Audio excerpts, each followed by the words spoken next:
the treaty that binds you. Your treaty is unacceptable! I will remind you, the last time Carthage resisted Rome, your fathers were buried in the fields of Sicily.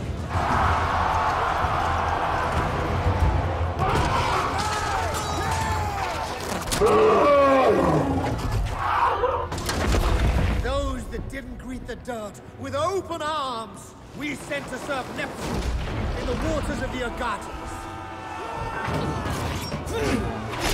The Mediterranean is undoubtedly ours, not yours. You gifted us whatever scraps of it you held when you and your mercenaries scurried back to your barbaric fishing village. And I am sent here to ask you to decide between peace and open conflict, as if you truly have a choice. I choose war.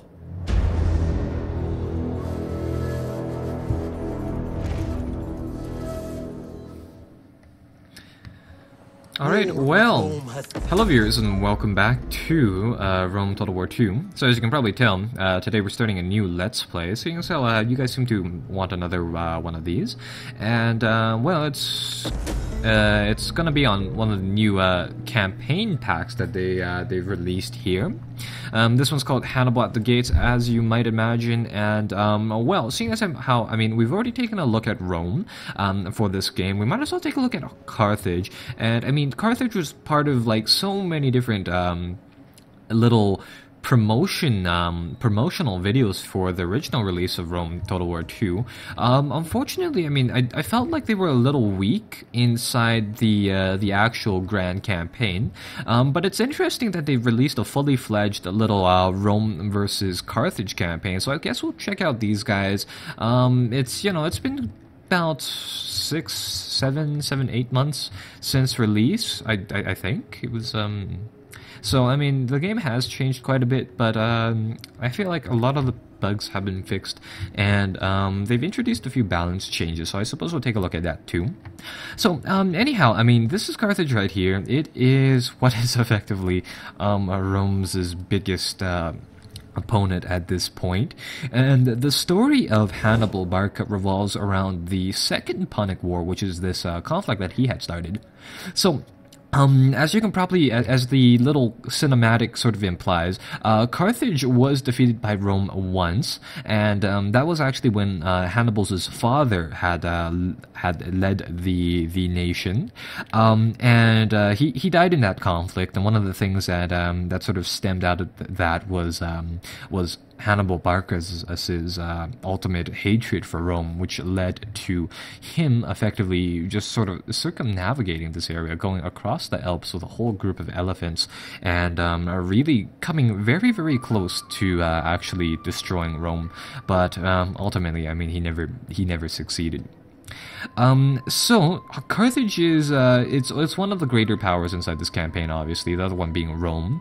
The other thing that I should note is that this campaign will be fairly small in comparison to, I mean, the original Rome Total War 2 you know, grand campaign, seeing as how it's mainly focused upon this one setting, namely the Mediterranean, the Iberian Peninsula, which is sort of Spain here. And the starting scenario for this is really that Carthage here starts out with quite a lot of this shoreland, and like Rome, the vast majority of its strength comes from the fact that you have a lot of different client states and a lot of different allies. So on this map, currently, we're at war with anything with the red name tags.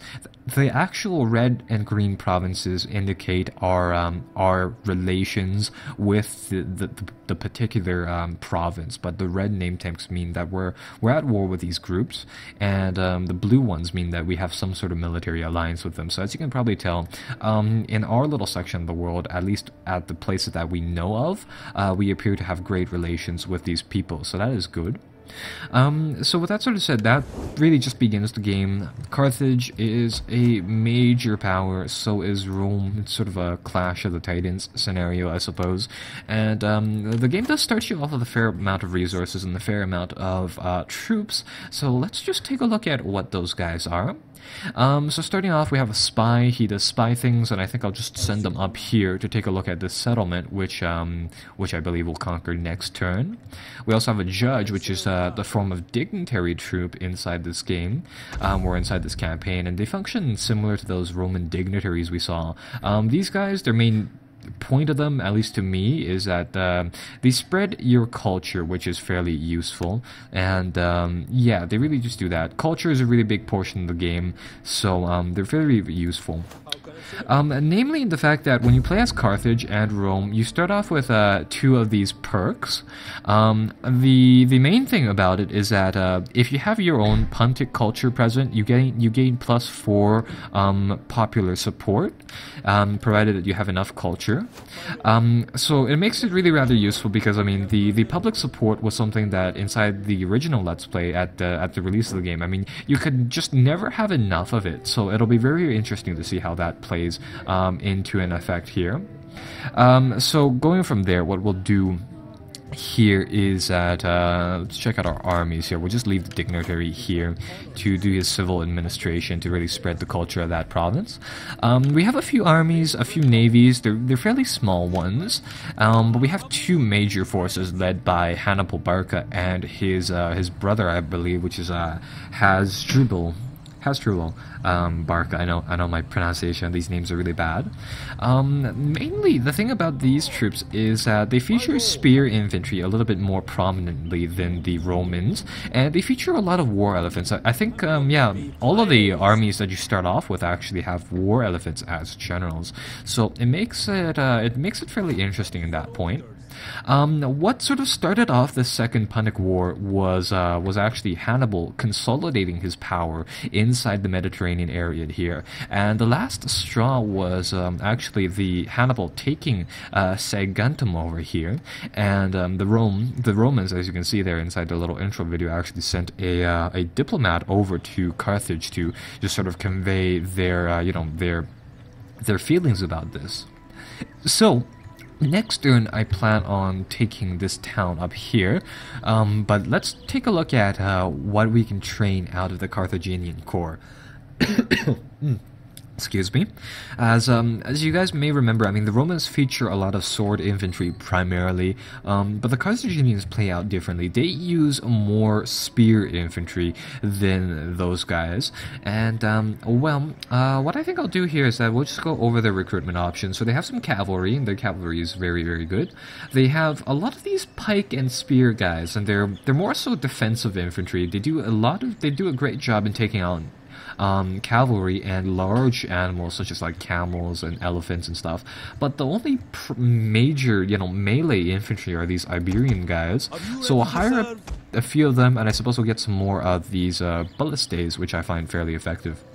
One of the major things that they've done with the infantry, at least to my knowledge, is that the javelin spam that I loved doing it's nerfed now, so I mean it doesn't do that much damage, which is a little unfortunate because that is so much fun in doing.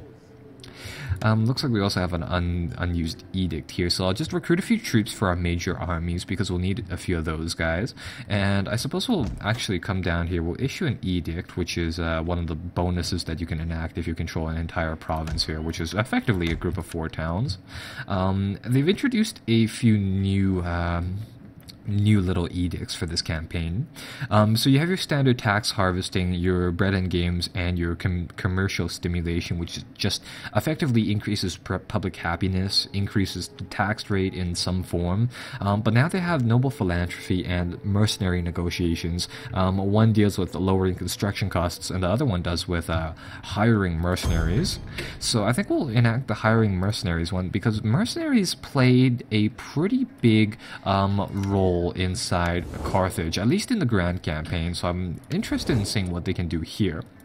Another interesting thing is that they've replaced the technology tree here with a few improvements or a few unique things for this campaign, namely this diplomacy tree where you can actually research diplomats and various forms of them to gain diplomacy relations with different nations. So it'll be kind of interesting to see how that goes.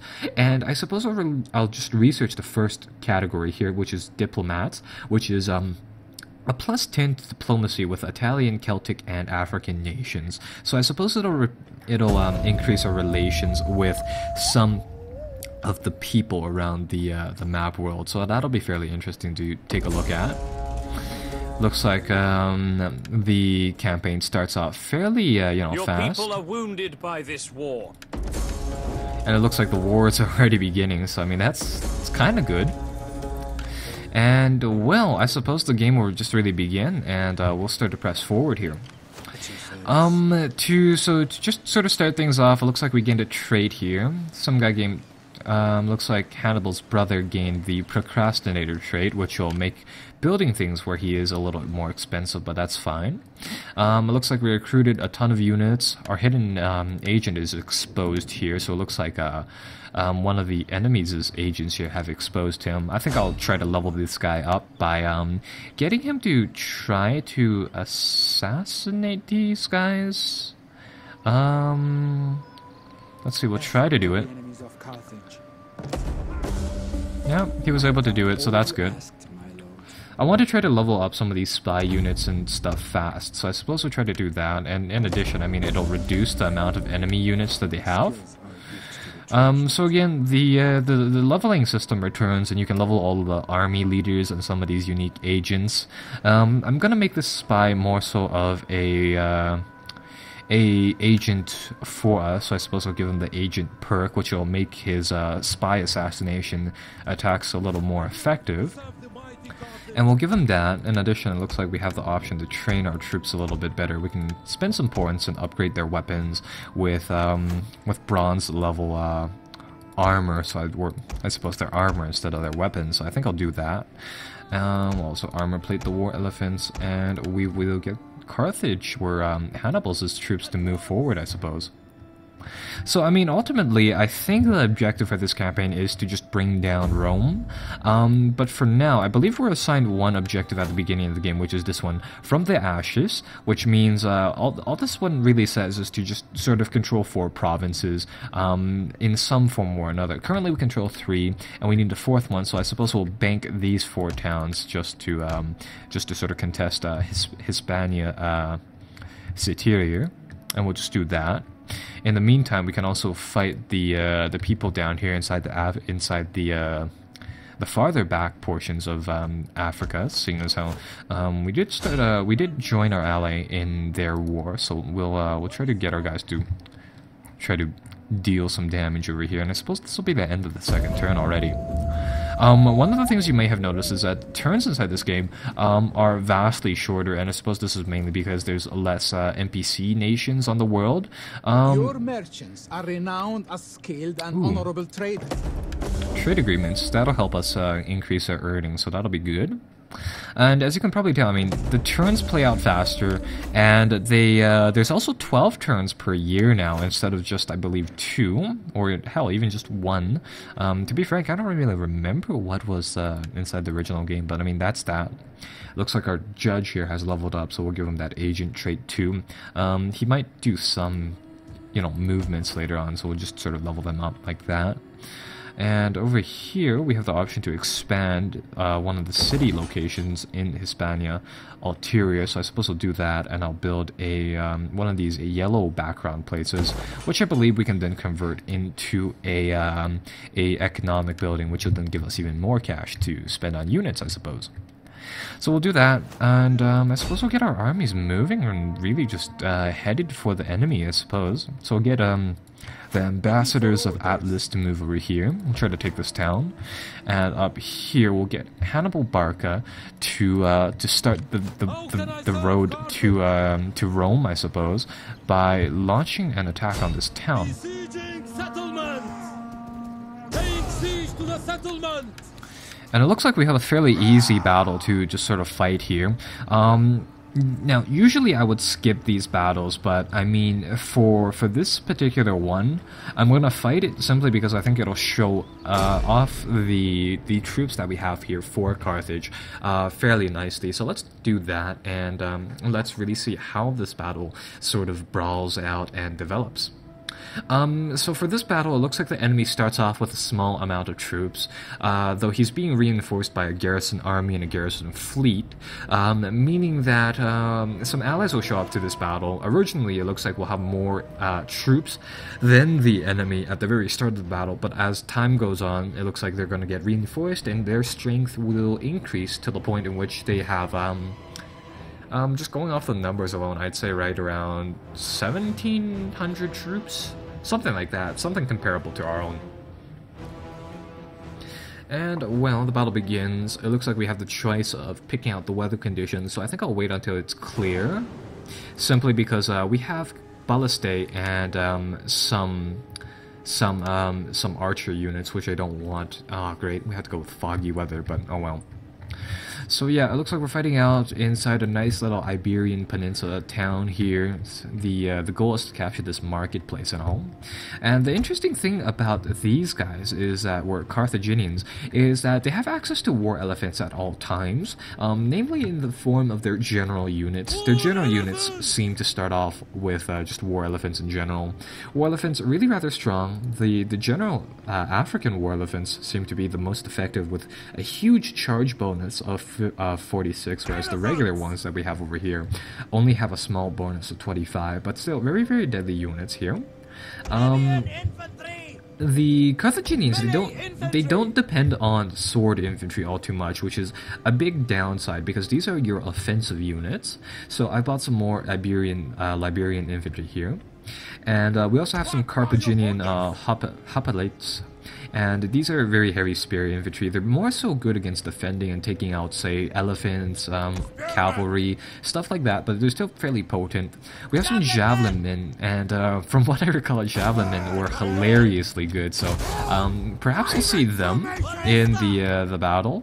But I think they've changed it now so that the javelin men aren't nearly as effective as they were at release, because I remember those guys just pummeling the living crap out of the enemy, despite the fact that all they really had were just flaming javelins. So I suppose we'll just get moving onto this town now, and we'll get everybody to move forwards here. The Carthaginians have decently good cavalry. They have decent height, decent